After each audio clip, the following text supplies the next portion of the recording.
Bem-vindos de volta a mais um episódio de E aí, professor? Olá, Walter. Oi, Martin. Você está bem? Um pouco melhor? Quase lá. Sua voz está bem melhor. Devagarinho, né? Devagar estamos chegando lá, mas o Senhor nos ajudará. Não podemos fazer isso sozinhos. Não podemos nada sem Ele. Temos um tema muito polêmico para hoje. Então temos que... Nós temos anunciado há um bom tempo. há um bom tempo já. Mas o momento é perfeito, então vamos ver o que acontece com esse e vamos orar. Pai Celestial, estamos no momento em que o Senhor predisse que isso tudo aconteceria em Tua Palavra. E pedimos que as nossas mentes sejam iluminadas. Abra as nossas mentes e abra os nossos olhos para que possamos ver o engano lá fora. Portanto, por favor, ajude-nos também nesse diálogo e nos abençoe em nome de Jesus. Amém. Amém? Muito bem, Martin. Falaremos sobre a religião do esporte ou do esporte religioso? Qual dos dois? Ou ambos? Sobre os dois. Ambos, muito bem. Mas antes de começarmos a conversa, vamos assistir um vídeo. Outro dia assisti a um programa cheio de fanáticos religiosos. Eles eram loucos. Bem, você acharia que eram loucos se não entendesse a religião deles. Eles eram adoradores de ídolos.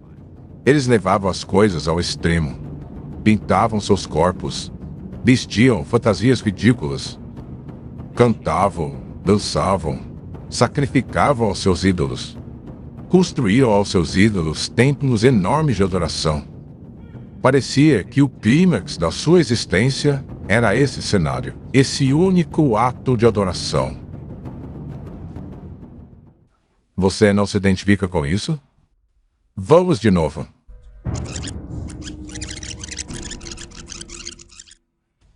Outro dia assisti a um programa cheio de fanáticos religiosos. Eles eram loucos. Eles eram adoradores de ídolos. Eles levavam as coisas ao extremo. Pintavam seus corpos. Vestiam fantasias ridículas. Cantavam, dançavam, sacrificavam aos seus ídolos. Construíram aos seus ídolos templos enormes de adoração. Parecia que o clímax da sua existência era esse cenário, esse único ato de adoração. Adoração de ídolos. Hoje já não é mais um bezerro dourado.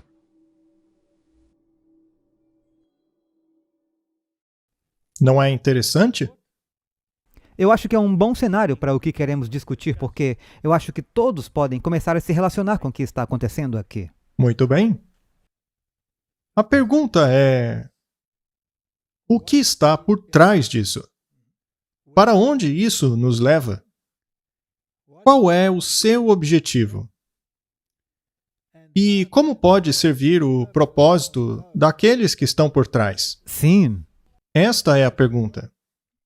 Muito bem, vamos para o livro de Êxodo.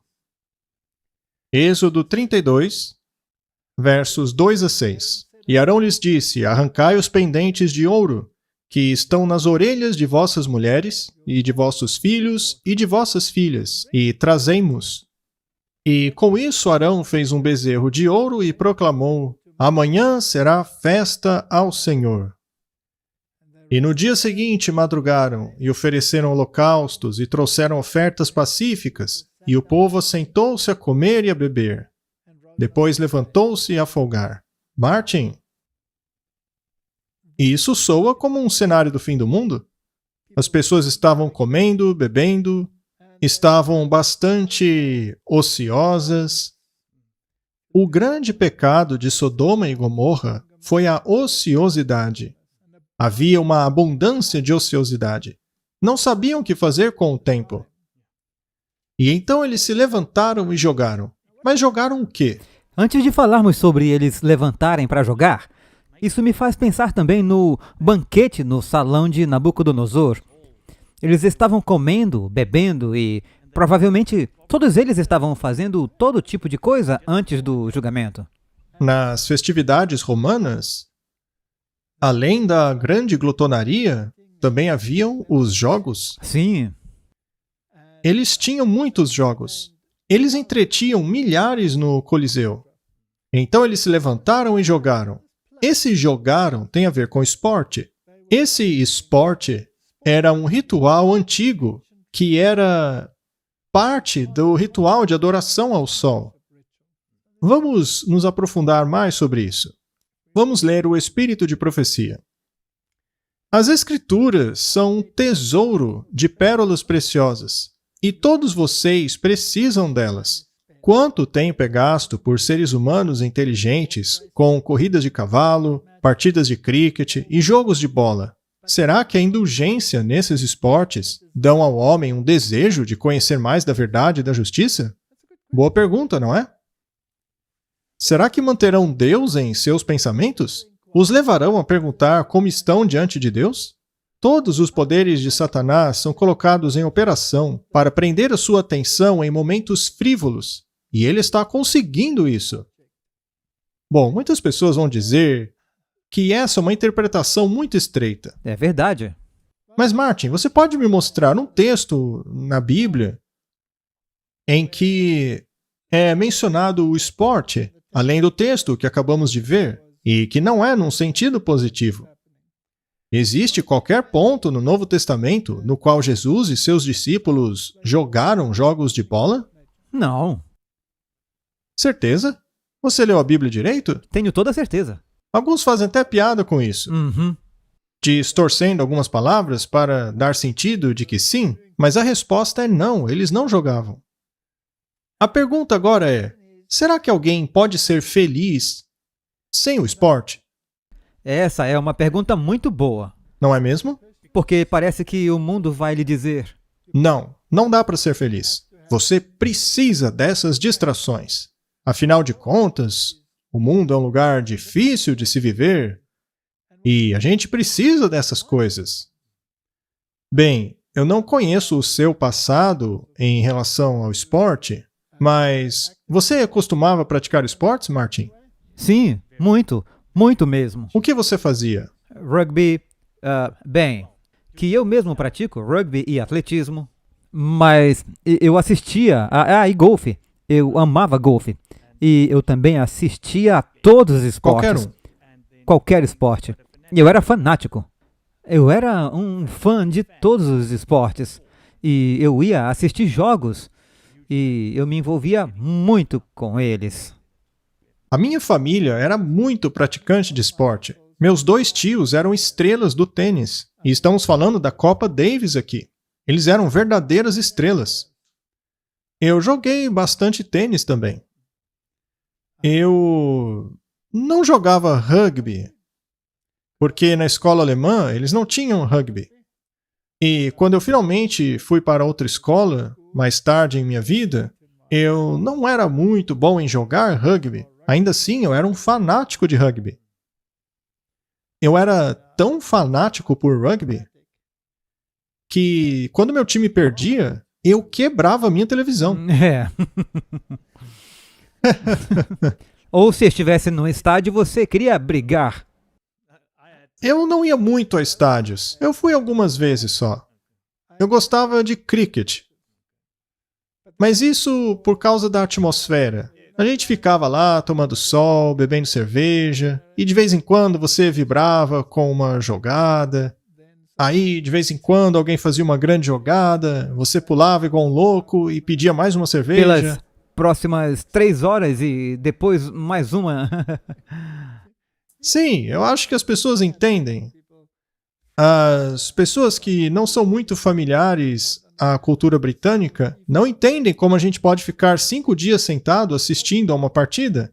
Mas isso era um estilo de vida. É isso mesmo. Era um estilo de vida. Mas, com certeza, eu não pensava em nada espiritual enquanto estava envolvido com essas coisas. Agora, quando me tornei um cristão, de repente, eu perdi o gosto por essas coisas. De alguma forma, eu não via mais razão para ir atrás do meu time e me comportar como um louco. Eu não via mais objetivo naquilo. Sem falar que quando o time de alguém perdia, o torcedor ficava devastado, com cara de luto. Já aquele cujo time ganhava, ficava se comportando igual um louco, gritando, zombando, bebendo. E todo ano era a mesma coisa. Outra coisa também é que quando eles começaram a desvendar as correções máximas, isso realmente me surpreendeu. Sim, vimos que os resultados dos jogos eram combinados de cricket e do rugby. Qualquer coisa que tenha dinheiro associado a isso, Sim. você pode saber que isso está relacionado. Enfim. Mas, de qualquer maneira, não resta dúvida de que é interessante ver as habilidades que o corpo humano pode desenvolver. As pessoas gostam de ver alguém extrapolar os limites daquilo que você gostaria de extrapolar. Mas é uma forma de idolatria, pois essas pessoas tornam-se heróis. E são até mesmo adoradas, literalmente. Veja, por exemplo, as estrelas de futebol. Mas aí você para ver a vida dessas pessoas. E aí você se pergunta se todos aqueles processos, acusações de estupro e até mesmo assassinato, sim, todas essas coisas. Bem, será que tudo isso, na verdade, não é uma invenção de Satanás para nos distrair? Não é uma coisa confortável, mas eu acredito que sim. O pecado está envolvido? Sim. Muito. O tempo todo? Todo o tempo. O tempo todo. Então, Satanás tem que estar envolvido. Veja mais uma citação. Algumas das diversões mais populares, como o futebol e o boxe, tornaram-se escolas de brutalidade, que estão desenvolvendo as mesmas características dos jogos da Roma antiga. O amor ao domínio, o orgulho da mera força bruta, o descaso da vida estão exercendo sobre a juventude um poder desmoralizador que nos aterra. Outros jogos atléticos, embora não tão embrutecedores, são pouco menos reprováveis por causa do excesso com que são praticados. Estimulam o amor ao prazer, alimentando assim desinteresse pelo trabalho útil, a disposição de evitar os deveres práticos e as responsabilidades. Tendem a destruir a graça pelas sóbrias realidades da vida e seus prazeres tranquilos. Desta maneira, abre-se a porta para a dissipação e desregramento com seus terríveis resultados. Muito bem, façamos uma pergunta. Imagine que você teve uma semana difícil e está exausto. Assistir a uma partida de esporte certamente vai gerar uma adrenalina no seu corpo, mas no dia seguinte você vai estar ainda mais exausto. E aí ela faz menção dos prazeres tranquilos. Talvez caminhar ao lado de um rio, numa montanha, sentar num gramado bonito, talvez ter um piquenique. Isso também recarga suas baterias, sem os efeitos colaterais da adrenalina? Então é uma questão de perspectiva. Eu sei que é difícil para as pessoas fazer essa mudança, porque isso já está enraizado. Ah, sim, com certeza. Agora, será que o esporte é religioso? Seria um ato de adoração? Bem, você encontra os mesmos atributos em um ginásio de esportes que você encontra, por exemplo, em uma reunião carismática. Você vê até mesmo as ondas humanas. Você mesmo viu isso, não foi? Então, é a mesma adrenalina, a mesma atividade e, provavelmente, o mesmo espírito. É possível. Se a manifestação é a mesma, talvez o espírito seja o mesmo. Bem, aqui temos um trecho de um vídeo do Little Light Studios. Vamos dar uma olhadinha. Com relação à Nova Zelândia, o jogo não começa com o apito, começa com a haka. Para os Maori, sua história é uma coisa viva. É o poder pulsante e vibrante dos antigos ancestrais, dos deuses que, segundo a sua crença, podem canalizá-los à grandeza.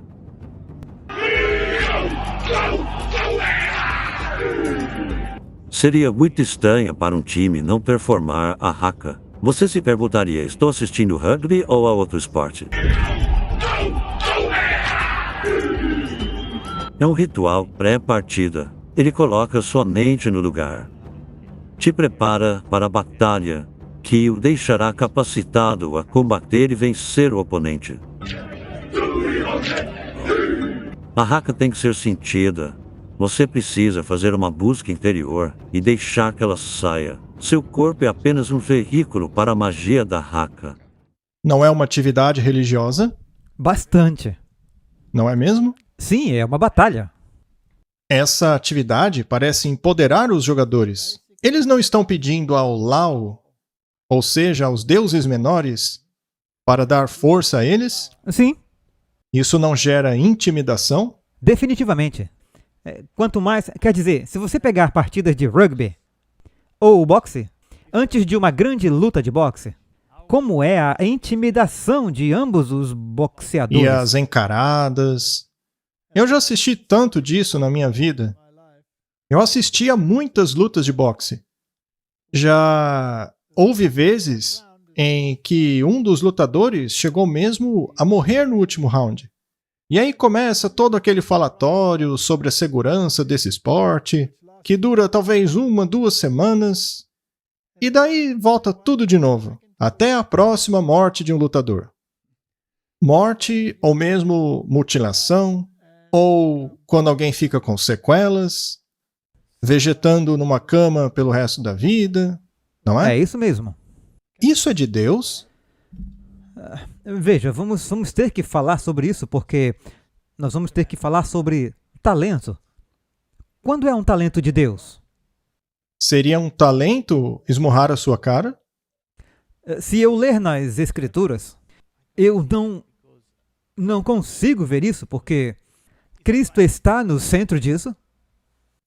Bem, nós afirmamos aqui que se trata de adoração ao Sol. Vamos ver algumas evidências. Há um livro chamado O Sol no Mito e na Arte. É uma publicação da Unesco. É um documento bastante grosso.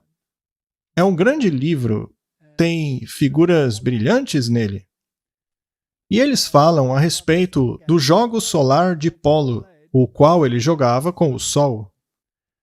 O polo era conhecido entre os persas e a significância de seu jogo solar foi resgatado por Akbar.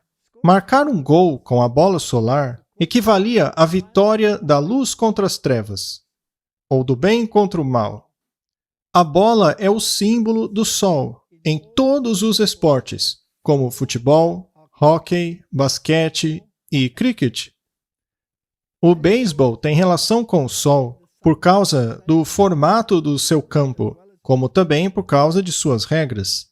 Como todos os esportes, o beisebol também incorpora os ciclos temporais solares, da mesma maneira que muitas antigas competições cerimoniais praticadas em rituais de fertilidade.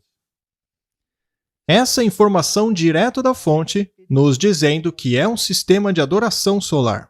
E se você vê os padrões da bola, você verá que esses mesmos padrões, em uma medida ou outra, da bola de futebol ou qualquer outra. Agora, veja, algumas bolas são ovais, como a do rugby e do futebol americano. É uma bola oval, como você bem sabe. Essa bola representa um ovo.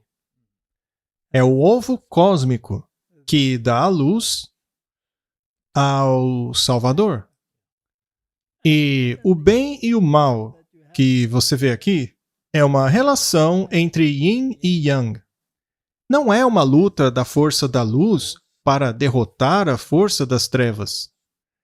Não, porque no próximo ano o mal será vitorioso e ele se tornará luz. Portanto, são apenas dois componentes do mesmo sistema. É a magia negra contra a magia branca. Mas continua sendo mágica. Mas continua sendo magia.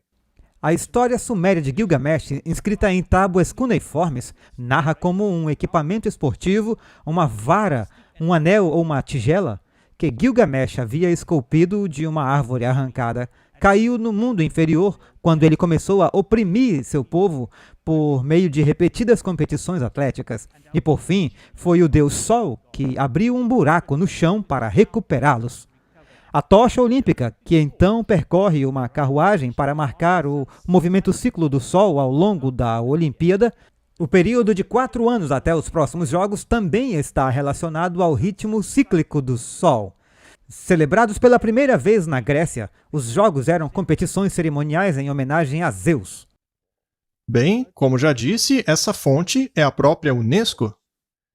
Eles admitem claramente que se trata de um ritual pagão de adoração solar, e o bastão, que hoje é um bastão de hóquei, ou mesmo um de golfe, ou até mesmo uma raquete de tênis, tem a função de devolver a bola para o oponente e, então, ou colocá-la em um buraco, como no golfe ou no futebol, porque isto simboliza a vitória do Deus Sol sobre as forças do mal. E se quisermos traduzir isso para o cristianismo, simboliza a vitória de Lúcifer sobre Cristo. É verdade, porque Zeus foi homenageado e ele é a representação de Lúcifer, na verdade, em toda a história. Os símbolos do Sol, da Lua e outros planetas foram utilizados nos Jogos Olímpicos de Barcelona. A associação do Sol ao esporte é anterior até mesmo a deidades como Heracles e Apolo, já que é evidente no conto sumério de Gilgamesh. Então, quando olhamos para essas cerimônias de abertura, ficamos surpreendidos com a sua natureza pagã. Sim, você lembra daquela vez em que mostramos um touro que Sim. entrou no... Junto a muitos símbolos de Apocalipse, mas todos distorcidos, pois estavam do lado de Lúcifer. Essas aberturas são tão épicas e espetaculares que seu verdadeiro significado acaba se perdendo, exceto por aqueles que estão dispostos a analisar o que está acontecendo. E você se pergunta como eles inventam tudo isso? E por que tem um cunho tão religioso se não passa de uma coisa secular? Como no esporte, o Sol é onipresente e está presente em praticamente todos os aspectos da vida, seja na arte, na arquitetura, na filosofia, religião, festivais, folclore, na dança e na música. Cada manhã, um deus pagão do dia despertava para os romanos nos primeiros séculos da era cristã, batizando cada dia com o nome dos 7 planetas: Sol, Lua, Marte, Mercúrio, Júpiter, Vênus e Saturno. Portanto, cada dia tinha uma divindade. Você tem uma nova divindade a cada dia? Não. O mesmo Deus todos os dias, cada minuto e cada segundo. Bem, hoje em dia a gente utiliza esses nomes, eles fazem parte de nossa sociedade. Mas nos tempos bíblicos era o sábado. Era primeiro dia depois do sábado, segundo dia depois do sábado, etc. Depois do dia da preparação, era o sábado de novo. Era o sábado. Agora muitos países ainda fazem exatamente assim. Há vários. Quer dizer, eu sei que na Geórgia, e eu acho que em Portugal também, em português ainda fala primeiro dia, segundo dia, terceiro dia, quarto dia e daí o sábado. Muito bem.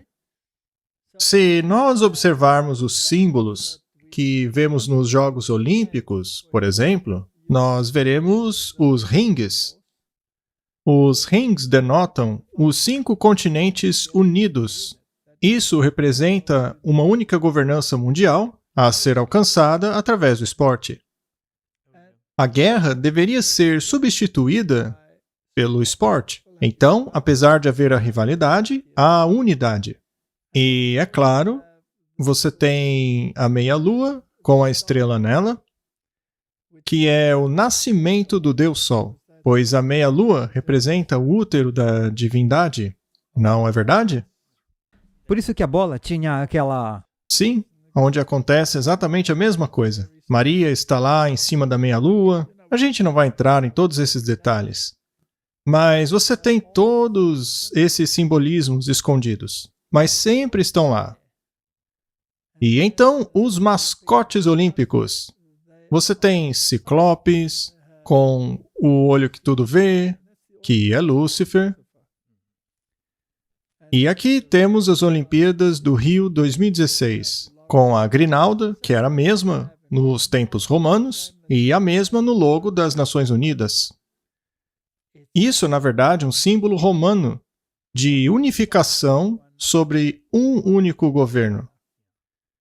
E aqui, mais uma vez, Se olharmos nesse aqui, você verá símbolos solares escondidos, Sim, aquele ponto vermelho, aquela velha história do ponto vermelho. correto? E todos esses símbolos, de um jeito ou de outro, estão relacionados à adoração pagã do Sol. Mas só por curiosidade, Martin, o novo logotipo que o Elon Musk usa, aquele X, que é bastante simples, ao compará-lo ao símbolo maçônico e cortar aquela parte fora, você tem exatamente isso? A parte mais grossa é do esquadro e a mais fina do compasso. É um símbolo maçônico. É por acaso? Ora, é claro que é coincidência, Martin. Você não acha que eu viria aqui com uma teoria da conspiração, acha? Martin, seu conspirador, qual é o seu problema?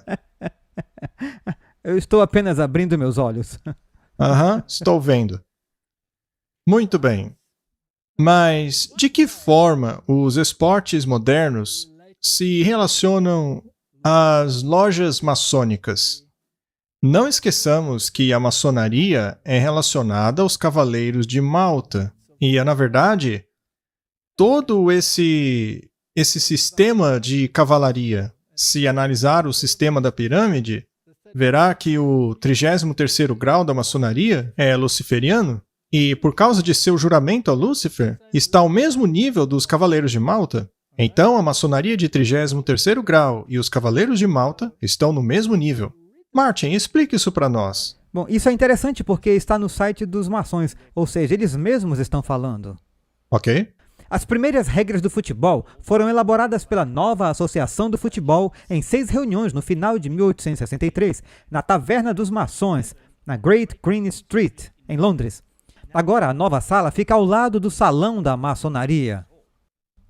Após a primeira partida sob as novas regras do futebol, em janeiro de 1864, foi feito um brinde muito maçônico ao sucesso do futebol, independente de classe ou credo. Há várias lojas maçônicas com o nome de seus times famosos: Enfield Lodge 2215, Everton Lodge e, mais recentemente, a Football Lodge número 9921. A Football Lodge foi criada por David Lalana, pai do astro inglês Adam Lalana.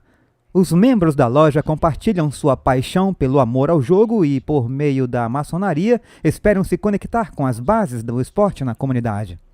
Muitos jogadores e dirigentes famosos desfrutam da companhia da maçonaria, incluindo Don Rave, que jogou em vários times de futebol, incluindo o Manchester City, de 51 a 56. Em seguida, dirigiu o Leeds United em 1961 a 1974, com o qual ele ganhou a FA Cup em 1972 e a European Cup em 1973. Don Rave tornou-se o técnico do time de futebol da Inglaterra entre 74 e 77. Aí vem as cores azuis do Manchester City Kit. Parece familiar? Então, até as cores do Manchester City foram reconhecidas pelos maçons, pela maçonaria. Sim, é um ritual maçônico. A coisa toda, as regras, tudo.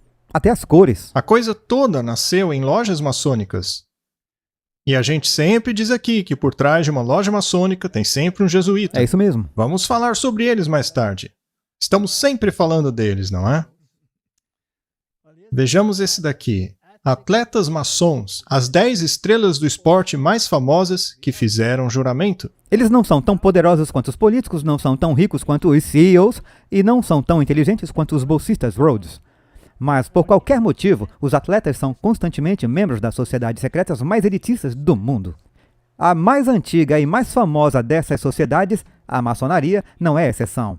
Há mais de 100 anos, os atletas americanos são maçons ativos. Praticam uma variedade de esportes e vêm de diversas origens, mas todos eles adotaram o segredo. Bem, aí temos alguns deles. Até mesmo o Arnold Palmer foi um maçom muito famoso. E essas pessoas são estrelas, são embaixadores pelo jogo. Seriam embaixadores da adoração solar? Definitivamente. Se eles prestaram o juramento, então, obviamente, isso é feito para aquele a quem prestaram o juramento. Correto? Portanto, seja o inventor do basquete, James Naismith, ou Honus Wagner, do beisebol, ou Sugar Ray Robinson, do boxe, todos eram associados à maçonaria. Isso é interessante, não é? Temos aqui um artigo na Scottish Rite falando sobre importantes atletas maçons. O que a maçonaria, o futebol, o beisebol e o golfe têm em comum? Todos eles foram moldados de alguma forma por um maçom. Agora, neste artigo, eles contam a história da origem do esporte e dizem que o jogo imensamente popular de futebol, ou soccer, foi criado originalmente no Bar dos Maçons, perto do Covent Garden, em Londres, em 1863. No processo de deliberação das regras do jogo, os maçons criaram duas categorias de futebol: o futebol de associação e o futebol de rugby. Inicialmente, as diferenças entre os dois eram pouco nítidas, mas em 1874 elas se estabeleceram nos esportes distintos que conhecemos hoje. Há até mesmo aspectos do futebol e do rugby que se espelham nos rituais e tradições maçônicos. O rei do golfe, considerado um dos maiores golfistas de todos os tempos, o irmão Palmer, era grau 33 e foi elevado a mestre maçom em 1959 na loja Royal Highland, na Pensilvânia. Ele também foi o homem que levou o golfe para a China comunista. As décadas de serviço do irmão Palmer lhe renderam a medalha Gorgas do rito escocês em 2010. Portanto, se você conquista algo importante, você é agraciado com medalhas e honras. E onde você é regado e premiado com esses elogios, veja quem são os chefes desse sistema. Martin, olhe para as datas de quando foram criados esses esportes. São todos ali de 1800, não é? Isso não soa curioso para você? Quando acabaram os 2.300 anos da profecia? 1844. 1844? Pouco tempo depois, você tem todas essas coisas. Em 1844 surgiu a primeira organização ecumênica, a Youngsman Christian Association. Então, começou o ecumenismo, depois os sistemas de comunicação, depois as grandes ferrovias, o surgimento dos vários meios para promulgar tanto a verdade como o erro. Havia todas essas religiões enganosas e tudo mais. Tudo surgindo ao mesmo tempo. Você tem falsos profetas, verdadeiros profetas ao mesmo tempo, reavivamento religioso ao mesmo tempo. E então, o desenvolvimento dessas grandes fraternidades de esporte nas lojas maçônicas, aonde, aliás, operam os Cavaleiros de Malta e os Jesuítas. Muito bem. Vamos falar sobre os Jesuítas? Vamos lá. Certo. Nós sabemos que os Jesuítas foram criados para combater a reforma. Já explicamos isso aqui muitas vezes, Martin. E a maneira como eles combateriam a reforma era criando um sistema chamado aprendizado contra aprendizado. Martinho Lutero nos advertiu que se a Bíblia fosse removida como livro de norma na educação, isso seria um sinal de que o mundo está caminhando para a perdição. E uma das primeiras coisas que os jesuítas fizeram foi infiltrar-se nas instituições de ensino, nas grandes universidades do mundo, as quais muitas eram protestantes. Quando eles também nos trouxeram a escola teológica. Todas começaram como escolas teológicas. E elas foram secularizadas. Esse foi o primeiro passo, elas foram secularizadas. Após isso, você tinha que criar um sistema científico que contrariasse a Bíblia. Então a Bíblia foi lentamente sendo empurrada para o campo da mitologia. E a ciência jesuítica tomou conta de tudo. Não importa o campo, seja a medicina, no qual começaram com a ideia da vacinação e todas essas coisas, tudo em 1800. E quando se trata do ser humano, como falamos de ordinal? E todas essas remoções no sentido dos rituais. E então os sistemas de aprendizado contra aprendizado foram introduzidos nas universidades de todo o mundo. Todas tinham o mesmo currículo. Eram basicamente o mesmo. Mas não eram apenas institutos de educação. Não eram apenas eruditos de Oxford como acabamos de ler, esses esportistas podiam até não ser muito inteligentes, mas associados a cada instituição de ensino, havia uma instituição de esporte. Foi isso que eles trouxeram. E foi assim que eles introduziram o entretenimento jesuíta, o teatro jesuíta. O teatro jesuíta tornou-se a Hollywood de hoje, mas naqueles dias eram os grandes palcos de show, as grandes óperas, e fosse Fausto ou Shakespeare, não importa. Todos tinham esse teor ocultista de Macbeth. E praticamente todos foram escritos por pseudônimos. Shakespeare, por exemplo, foi provavelmente escrito por Sir Francis Bacon, que era do alto grau da maçonaria e do Rosa Cruz. Então, eles introduziram esse lado ocultista. E, eventualmente, por todo o mundo, começaram as instituições de ensino, as grandes universidades dos jesuítas, a Universidade Pontifícia Gregoriana, a Universidade de Georgetown e as milhares de universidades que estão debaixo do guarda-chuva dos jesuítas sem que ninguém saiba. Se você for em seus comitês, você verá que os seus membros controlam uma universidade após a outra, e todas elas têm uma seção de esporte.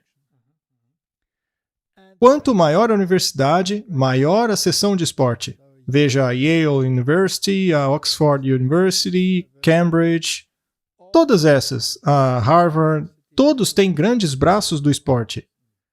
Mas o épico de Gilgamesh, esses jogos que acontecem nesses novos coliseus de hoje, os estádios, os colégios começaram a recrutar jogadores para que esse lado do futebol crescesse de acordo com o lado acadêmico. Os dois estão sempre em equilíbrio. E, é claro, as mulheres precisavam fazer parte disso. Então, hoje, nós temos os esportes femininos associados a essas universidades também. Temos as líderes de torcida, com seus vestidinhos curtos. Martin, você acha que isso nos induz à religião ou àquilo que é carnal? A carnalidade, com certeza. Muito bem. Então, tudo isso entrou. E o interessante, Martin, é que são todos a mesma coisa. Um pode ser pequeno, o outro grande. As universidades do mundo são ranqueadas de acordo com o sistema. Veja, quando comecei minha carreira, eu trabalhava para uma universidade muito pequena.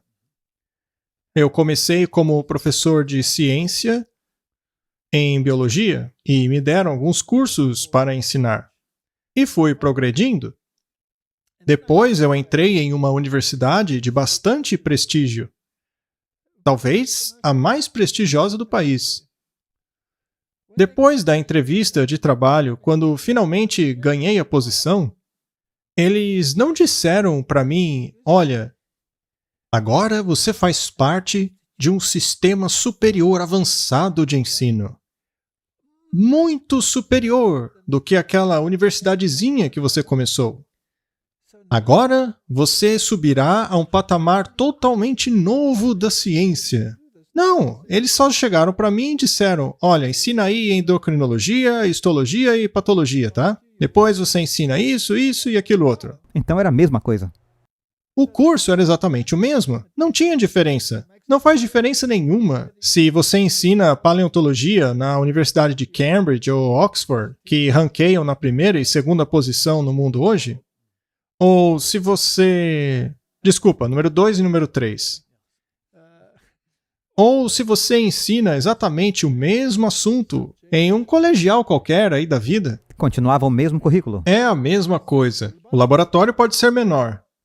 Mas aí é só mandar os estudantes para a universidade maior para fazer a mesma pesquisa lá. Se você não tem um microscópio avançado, basta utilizar o da outra universidade. Então, é a mesma coisa. O currículo é exatamente o mesmo. A ciência é a mesma. E o esporte é o mesmo. A rivalidade é exatamente a mesma. Então, seria esse um sistema para mantê-lo distraído? Você também não mencionou para mim, e nas conversas que tivemos anteriormente, que elas também são as universidades e as equipes esportivas que são a base de onde vêm as equipes nacionais e as estaduais. Exato. Todos são originados no mesmo ninho, vamos chamar assim. E é assim que todo esse sistema funciona. E isso vem das escolas, portanto, é aprendizado contra aprendizado, como você disse. Sim, e as universidades começaram pelas escolas. Então, por exemplo, a Universidade de Cape Town era, na verdade, um braço da SACS, Escolas Colegiais Sul-Africanas. Então, essas coisas são incorporadas até mesmo nas escolas colegiais da África do Sul. Então, tudo isso começa nas escolas e depois passa para as instituições de ensino superior. O esporte faz parte de cada escola e de cada universidade.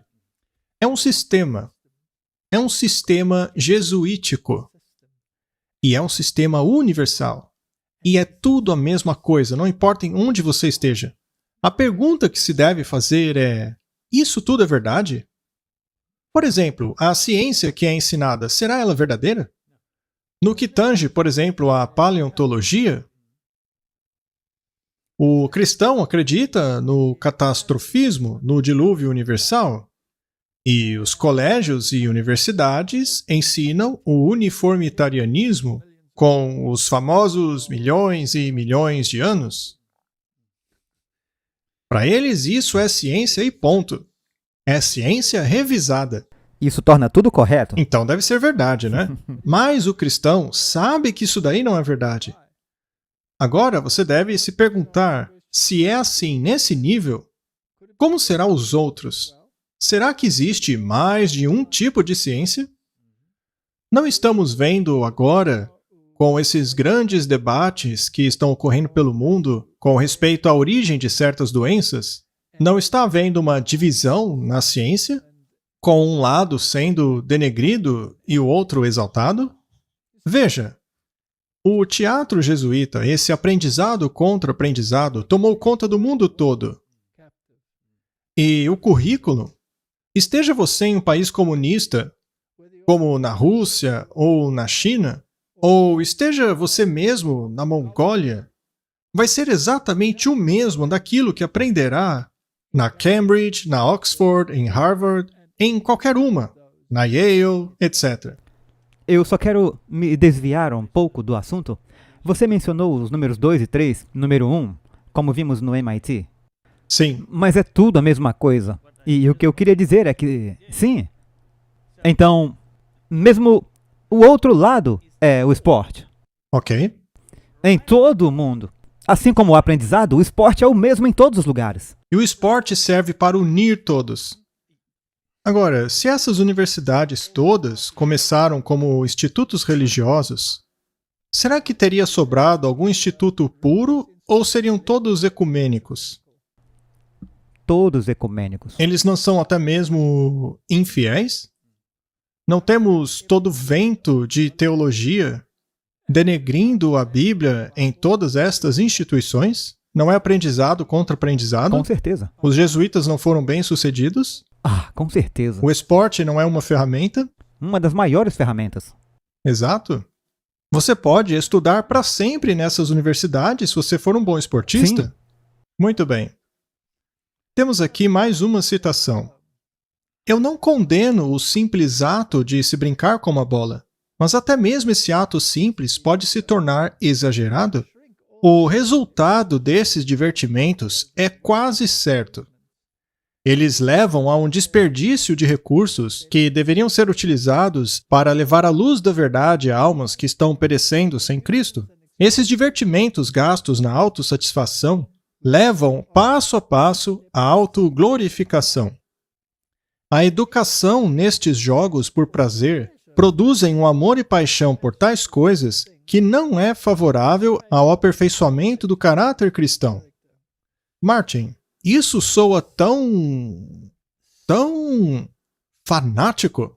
Parece que sim. Vocês não querem deixar a gente fazer nada? Como jogar uma bolinha, não é? Mas a questão é mesmo fanático?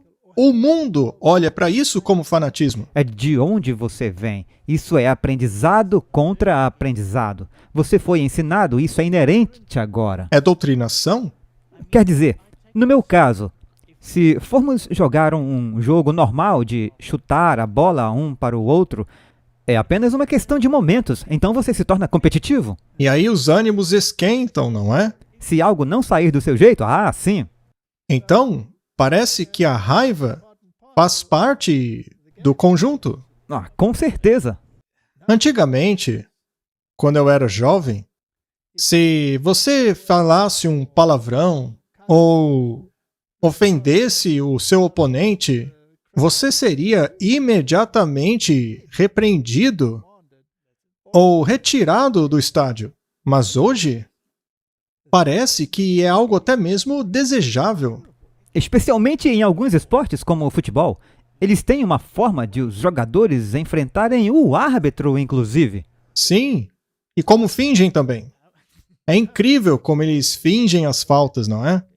Mas deixa pra lá. Falemos agora sobre a raiva. Vamos ver.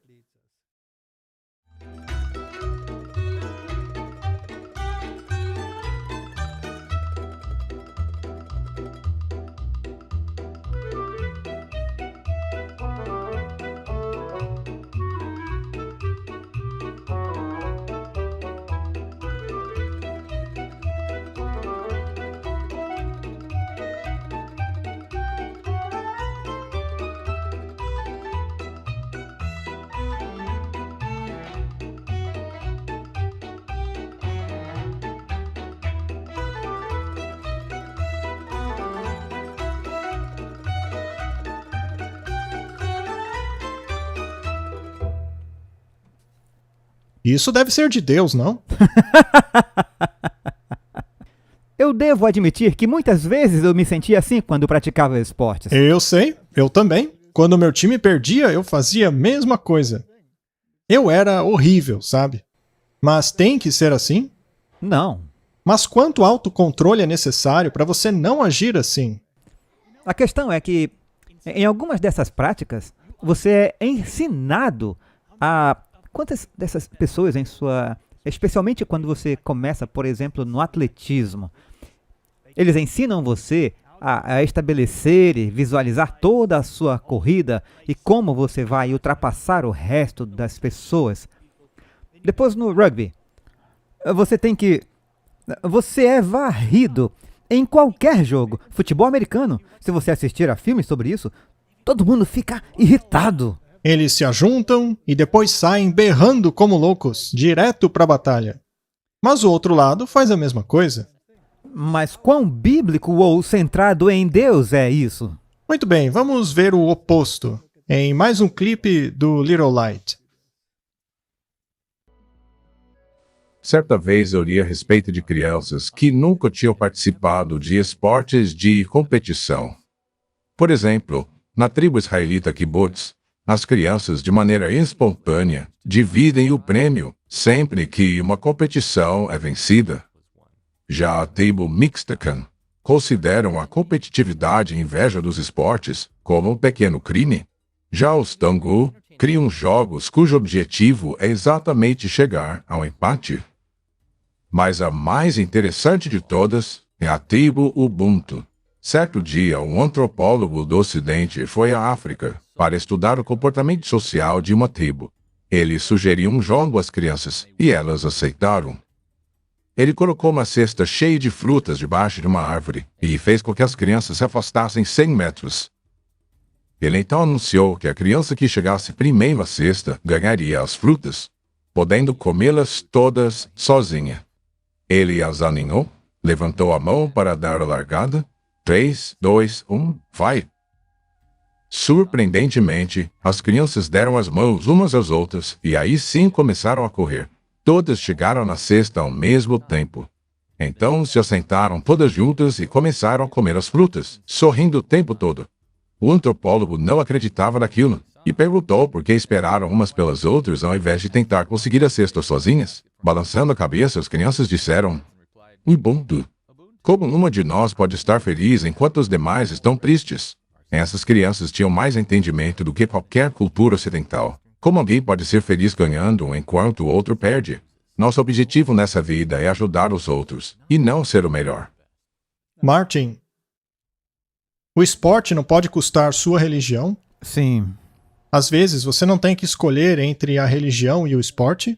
Eu acho que na maioria das vezes, especialmente quando você começa a progredir e se tornar bom naquele esporte. E às vezes o impulso é tão grande que você não consegue resistir. Eu conheço muitas pessoas em nossa igreja que eram tão boas em um esporte que foram chamadas para jogar em um time estadual ou mesmo nacional e tiveram que fazer uma escolha. E a escolha é tão difícil que a maioria delas escolheram o esporte. Isso me leva ao que mencionamos anteriormente. Esse é um talento de Deus. E se isso afasta você daquele que exige isso de você? Exato. Bem, leia isso pra gente, Martin, porque é muito interessante. Esse artigo é sobre o corredor Bolt. Sim, eu não sei quantas pessoas sabem, mas Bolt já foi adventista do sétimo dia. Ok. Então vamos ler. Bolt pensa em voltar para a igreja. O lendário velocista Usain Bolt diz que está pensando em retornar ao rebanho adventista do sétimo dia, depois de ter deixado de frequentar há alguns anos para perseguir seu sonho atlético. Os pais do icônico atleta são membros da Igreja Adventista do sétimo dia de Sherwood County, em Trelawney. Eu comecei quando eu era jovem, mas por causa do atletismo, eu não pude seguir esse caminho. Mas eu estou sempre presente e eu contribuo para ajudar a igreja ao máximo possível. Ele estava presente na quarta-feira, no segundo dos 5 dias do 5º Camporee de Desbravadores da Divisão Interamericana dos Adventistas do sétimo dia no Trelawney Multipurpose Stadium. Disse Bolt. Eu estou aqui para encorajar os jovens e explicar a eles que tudo é possível. Trazer alegria e elevar o espírito. Minha mãe é uma grande adventista do sétimo dia. Portanto, eu estou feliz por estar aqui e mostrar meu apoio, ele disse. Eu estou aqui apenas para lhes dar alguma palavra de incentivo para que eles sempre trabalhem duro e nunca desistam. Acreditem em si mesmos, acreditem em seus sonhos. Deus me deu um talento e eu o uso da melhor maneira possível. Então eu só quero dizer, deem toda a glória a Deus e aproveitem o Camporee. Martin, tem coisas boas e ruins aí, não é? Sim, um monte de declarações conflitantes. Mas isso mostra o conflito dentro da pessoa. Essa é a questão. Agora, quando meu filho estava na escola, no colegial, ele era muito bom no cricket. E, na verdade, ele era o capitão do time. Quando ele foi confrontado com a questão do sábado, ele teve que fazer uma escolha. Eu não ia escolher por ele. Ele tinha que escolher. Mas os professores disseram a ele, por que você não vai até o pastor e pede uma permissão? Ora, mas não foi o pastor que fez o mandamento. Essa é a questão. Deus fez. Então, será que ele pode ir a Deus pedindo que ele mude o mandamento? Naturalmente, isso não é possível, porque Deus não muda aquilo que saiu de sua boca. Então criou um conflito nele. E tenho certeza que meu filho ficou triste e frustrado. Ele tinha uma escolha a fazer, e ele recusou. Ele passou então a jogar apenas as partidas que não caíam no dia de sábado. Mas isso marcou ele. Foi uma marca dolorosa. Realmente não foi fácil para ele. Essas escolhas não são fáceis. Daniel também não teve que fazer escolhas difíceis? Exatamente. Será que é mais fácil recusar comer da mesa do rei do que dizer, eu não vou jogar nesse dia? Definitivamente. Agora, veja, o problema é que, especialmente em países que praticam esportes motorizados, como a África do Sul, por exemplo, eu acho que os Estados Unidos também, não é fácil ser o estranho quando se trata dessas coisas. A pressão de grupo é enorme, e a pressão do grupo faz parte do aprendizado contra aprendizado. A competitividade e todas essas coisas fazem parte do pensamento jesuíta. O pensamento jesuíta é oposto ao pensamento de Deus. É isso. É assim e ponto. Porque o pai é o mestre da inversão, então tem que ser. Correto? Se perguntarmos ao papado qual é o posicionamento dele com relação ao esporte, bem, é óbvio qual é a posição dele. Todos os papas da história sempre deram a sua bênção ao esporte. Abençoaram camisetas e todos os tipos de coisa que envolvem o esporte. Eles são incentivadores do esporte, assim como são do teatro jesuíta.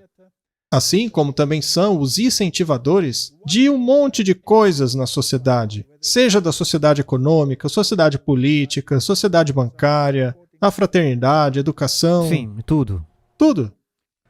Você se lembra? Nós falamos sobre isso. Houve um filme que saiu sobre os dois papas. Sim, Era sobre Bento e Francisco. correto. E no final, Foi o esporte que os uniu. eles sentam e assistem a um jogo de futebol juntos. Apesar de um deles ter dito que nunca havia se envolvido com aquilo, ainda assim ele gostou. Então o esporte os uniu. Duas ideologias aparentemente diferentes, reconciliadas pelo esporte. Leia para nós, por favor.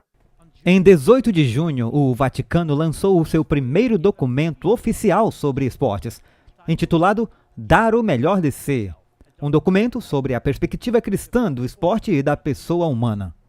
A publicação do Dicastério para os Leigos, a família e a vida aprofunda a história e o potencial do esporte no desenvolvimento humano.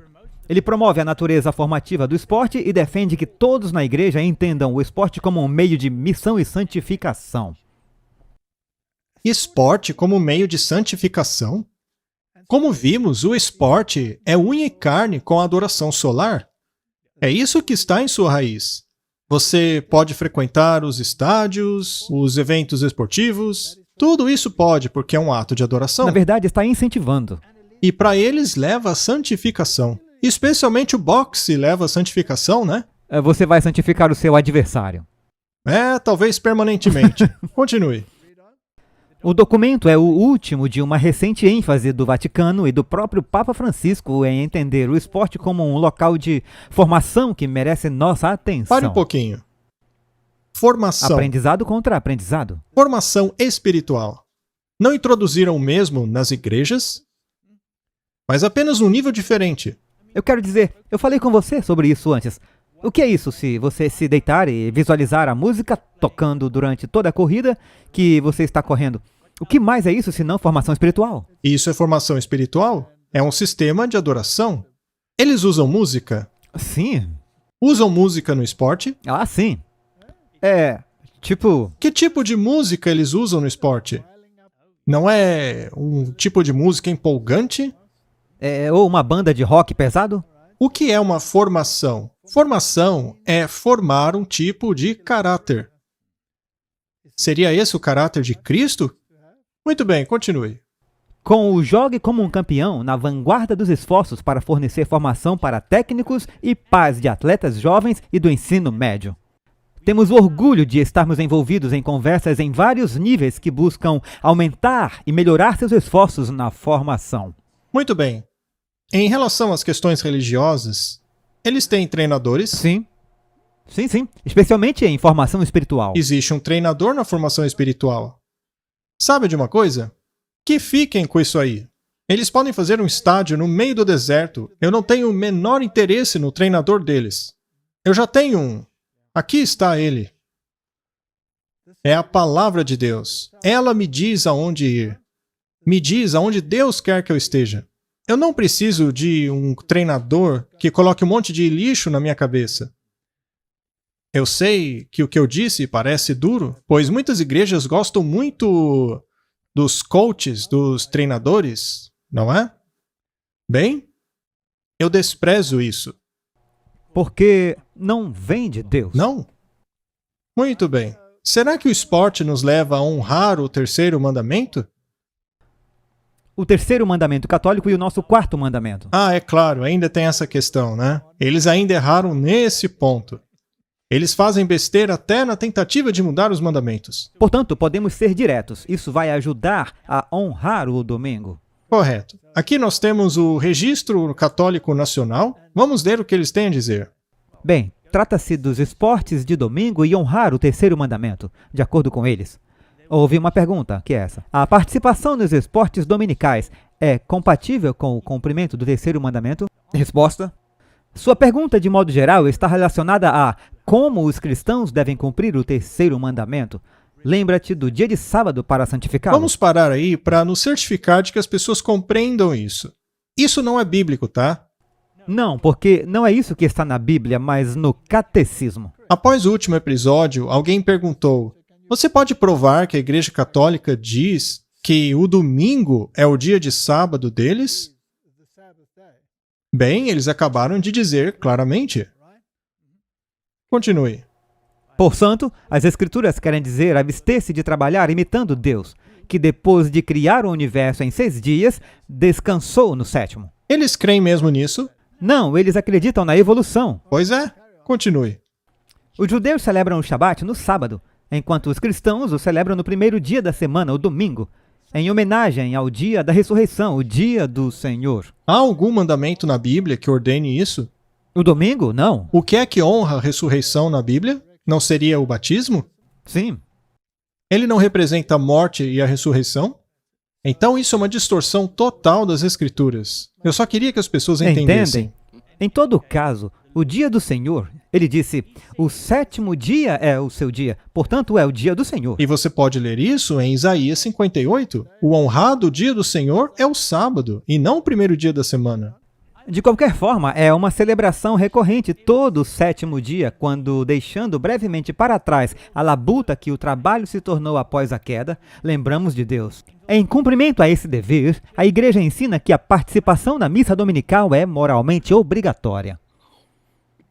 Você não acha que a missa dominical, por ser obrigatória, será um dos meios pelos quais eles pretendem impor a mais recente legislação dominical de que todos no mundo terá que participar? Bem, eles querem uma Eucaristia em comum, mas eu não posso participar dela, porque, segundo eles, trata-se do mesmo sacrifício que foi feito na cruz. Mas aquele sacrifício, de acordo com eles, não foi para expiar meus pecados, mas para agradar a Deus. E isso é uma grande distorção de todo o plano da salvação. Além disso, é um símbolo pagão, porque Jesus se sacrificou de uma vez por todas. Não há necessidade de um novo sacrifício, mas estes sacerdotes dizem que sim. Porque na missa é feito um sacrifício, mas não é o sacrifício que a Bíblia quer. O sacrifício que a Bíblia quer é um coração contrito e um espírito arrependido.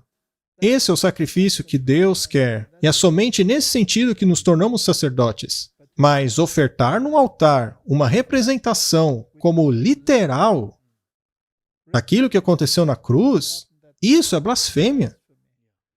Muito bem, continue. Na melhor das hipóteses, assistir e praticar esportes pode ser uma pausa maravilhosa na rotina semanal e um momento de solidariedade familiar. Quando as famílias assistem aos jogos juntas na TV ou pensam que os jogos têm membros da família, elas oferecem oportunidades de diversão e de esforço físico e mental prazeroso e saudável. É realmente uma maneira apropriada de passar parte do dia do Senhor. Na pior das hipóteses, eles podem colocar a competição acima do espírito esportivo, facilitar a linguagem e sobrecarregar as famílias com compromissos de viagens semanais que são punitivos. E depois continua dizendo que, se esse for o caso, é preciso voltar ao aspecto de fraternidade dos esportes no domingo. É uma diversão maravilhosa. E é para sua santificação. Isso é... Você acredita nisso? Não, Não. absolutamente. Eu também não.